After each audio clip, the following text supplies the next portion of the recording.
My darling, Anong kulay? I hunger for your touch alone tonight. Oh. Kakata ka tayo. Sa kanya lang. Alang. Sinauna mo na. 1948. Sinaunang paron. 1948.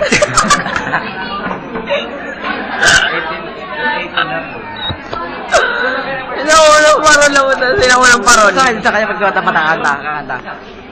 Oh.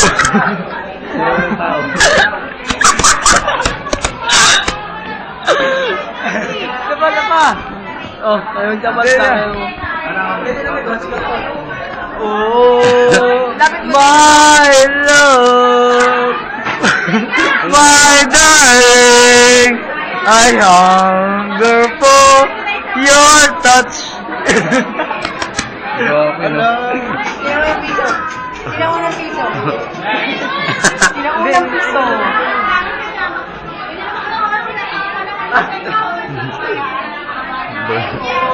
Sinaunang pare. So, kanta to. Oh, my love. Wala pa. Wala pa yun. 5 minutes kanya ang pusa. Ano, 3 minutes mo sa kanya lang yun. Noon, ganito ang mukha ng mga tao. Ito na. Sa planetang walang kasiguraduhan. Bubo nga.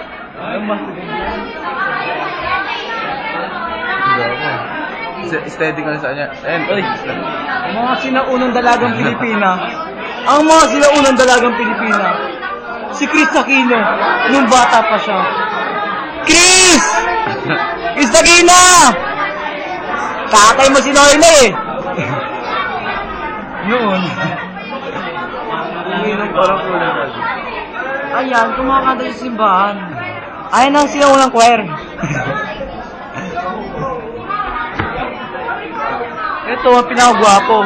Oh, my love, my darling, I hunger for your touch alone tonight.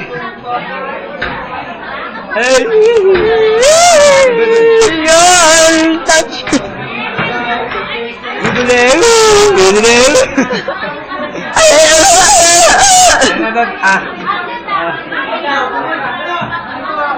Gwapong puta.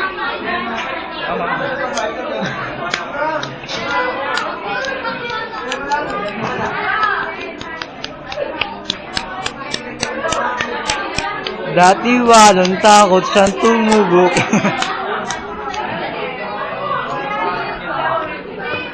Ako'y Pilipino sa isipan sa gawa, ngunit bakit mga pinuno puro lamang salita? Isang gobyerno na kayang sikmurahin na magtawanan. Bilang kumakain na unang sa dalawang beses sa isang araw, minsan wala mong pagulong. Bakit pwede sa pagkain nila ang mandadang putiin at kakainin ng batang gutom. Alam ba ng mga husgado na ang lahat ng hukom na merong mas masaol pa sa hatol na kamatayan yung ikay maging mahirap sa sarili mong bayan. Dapat ay ginagawa'y maglaro bago si Agos ng pawis magbanat ng buto upang kumita ng ilang peraso piso madumis tayo sa kamay at paa naman sa matulis hindi manika ang hawak ng kanyang bumibig racket. Pag gusto ng taong yun niya kapatid ang ibang sa harapan na nagbabaka sa kanin na biyak. Bayan pa yung tinapan na pagdamagit lang ang mga pinunong bago mamatay. Ornay. Uragad. Sinauna mo ka. Sinauna mo ka. Sinaunang mukha. Sinauna mo ka. Pero